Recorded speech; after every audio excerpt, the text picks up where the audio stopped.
Okay mga boss, dito sa ating post, red to move and draw. Okay. Sulong sa pula, tatabla. Okay. Ang sulong natin dito ay 10-5. Yan. Dito, pwede matalo ang itim kung papasok siya dito or dito. Okay? May talo siya dyan. Pero kung di siya dyan papasok, tabla. Okay? Pakita natin kung bakit matatalo. Okay. 10-5. Kung dito siya papasok, pwede matalo itim. Kasi may pakain dito. Priority ang dalawang kain. Yan o. So, kain ka tatlo, dama ka. Matatalo nga ang itim pag ganun. Paano kung dito sa kabila naman siya papasok? Dito naman ang pula. Kain dyan, tapos pasok dito.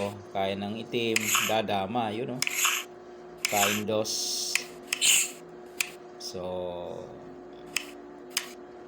matatalo nga, bossing. Okay, saan naman yung tablahan? Dito naman. Kung ikaw sa itim, huwag kang papasok doon. Matatalo ka talaga. Pag 10-5, dito ka lang. Yan. Yan ang tabla. Okay, saan susulong ang pula? Pag sumulong dito ang pula, ito lang gawin mo. Priority ang dos na kain. Hindi naman pwedeng isa lang. Dalawa yan. Sulong siya dyan, dadama ka. Tabla na, hindi mo naman maabutan kasi yan eh. Ilag o. Dito.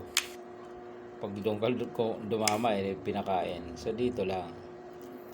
Yan, tabla, bossing. Okay? Basta doon ka susulong. Once na mag 10-5, dito ka.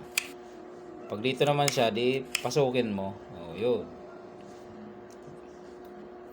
Dito, kain. Dito siya, kain. Dito siya. Dadama na. Di papunta sa draw. Okay na? So, tabla mga boss ha. Yung nagsasabing lamang ang pula. Lamang kung papasok nga dito. O kaya dito. Paano kung hindi nga pumasok ang itim dyan?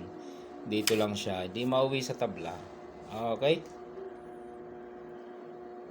Ano ba? Possible na sulong dito ka. Papasok nga siya dito eh. Di ba? Delikado pa. Delikado pang itim dyan.